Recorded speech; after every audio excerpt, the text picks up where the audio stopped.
everyone, it's Desiree, and I am here with a design team project for Scrapping for Less.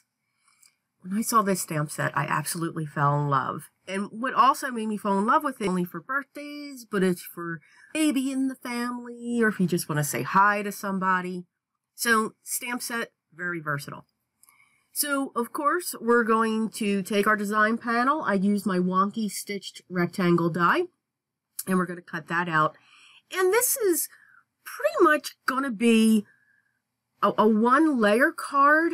I am going to, you know me, I always add dimension. But, you know, let's really just work on this one piece of paper. So I stamped the little dragon that I chose. And, of course, this is from Pink and Maine, and it's called Fired Up. So after I stamped the little dragon, who is just too precious, I'm then going to use the strings that they have for the balloons. So I want these strings to be coming from out and around the dragon as if they're connected to her. I say her because she's got eyelashes with her eyes closed, smiling. So I made sure that the strings were coming right off of the dragon. I'm then going to stamp the little balloon that comes with the stamp set 5 times. And then I'm going to color them with my Prismacolor Premier colored pencils. I have to admit, colored pencils are my medium of choice when I'm coloring. If I'm coloring an image of any sort, something like this. Don't get me wrong, I love alcohol markers, I love water brushes, and I have them all. I have all kinds of sets, but I really do like the colored pencils. You can see I chose my colors and I really didn't get into too much shading. What I really like with colored pencils, and you can see with this balloon, one color can give you all those shades. Even for the rest of the balloons, I only used one colored pencil so that I could get my shading. Now, that doesn't mean that you can't shade with a darker shade. I do that as well. But it all depends. But you can see that you don't have to do that. I think the more detailed the image, that's where you would get into those concepts. So here I just want to show you that with colored pencils, especially if you're just starting out, colored pencils are a good medium to start out with. And I'll explain that more in another video. But you can see now I'm going on to the dragon. I'm using this one shade of purple, and this is how I shade using one Prismacolor pencil. So I go around the edges, just like we do with an alcohol marker. You go in the edge, whether you put your light shade down first to saturate the paper, and then we go in with our dark. I'm kind of doing that same thing, but I'm doing it with this one color of pencil. So after I get that one area that I know that's going to be the shaded area, or the darkest, then I go over it a little bit darker. And what I mean by that is I'm using more pressure when I'm putting the medium down onto the paper.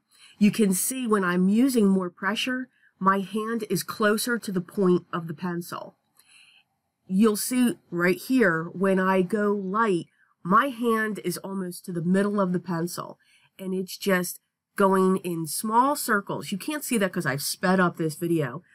But you want to move in a circular motion, not straight up and down, because then you won't have the breaks. And you can see I'm turning that page, and I'm just going over those darker areas. I'm going in different directions because then you won't see the direction of the pencil so much. So again, we'll get into more of that. Just a few short little tips when it comes to colored pencils. And again, it's what works for me with me using them, because again, they are my medium of choice for coloring images such as this. So you can see I'm just going around those edges to make sure I have my shaded lines. I'm using a very lime green for the little horns and the little tiny scales coming off of her tail. And then I'm using pink for the pads of her feet, and I'm going to use that in the chest area. And of course, we have to give her rosy cheeks. So of course, I'll be putting those in right now. So you can see that it does add depth. You can still get depth with your color pencils. Again, I am not putting down, I cannot stress enough, alcohol markers or watercolor markers or anything else like that. Again, we just have our favorites when it comes to our mediums. I fussy cut out the balloons, and now I chose a combination of sentiments. The top, of course, says happy birthday, and then the bottom says party animal. So because deep down we are all party animals, come on, we like to have fun, have a good time, laugh, and of course, celebrate. So I heat set that. Once I stamped that with my VersaFine ink, I used my clear embossing powder, and I heat set that with my heat gun. So now we're pretty much set with that. I'm also using one of the pattern papers from the Lawn Fawn Really Rainbow pattern paper pack. Oh, I'm going to have to get more of those. Oh, yes. I thought I would be good with one. Nope. So I've just cut some 1-inch strips. I also cut the focal panel, and I cut off about a 1/2 inch on each side. So I'm just going to have my stitch markings on the top and the bottom. It's okay. We don't have to have the full stitches going around the side. It'll add interest. But I'm filling in the 1/2 inch on each side with that pattern paper. And if you noticed, I was originally going to cut a large panel. Again, we change our mind. So you can do that. Do I plan for my cards? I've been asked that a couple times. I do. I really do, especially when there's coloring like this. There's a little tiny mock-up off to the side. But when it comes to the bases and everything else, oh no, we just go with it.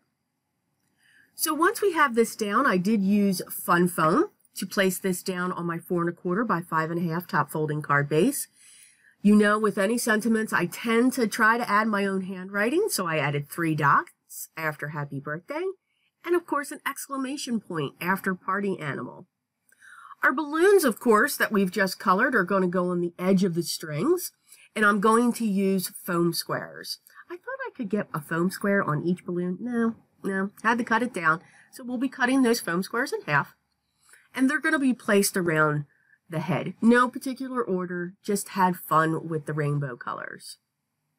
One of the pens that I really enjoy is called a black glaze gel pen, and it's a glaze gel pen, and what it does is it really accents the black lines.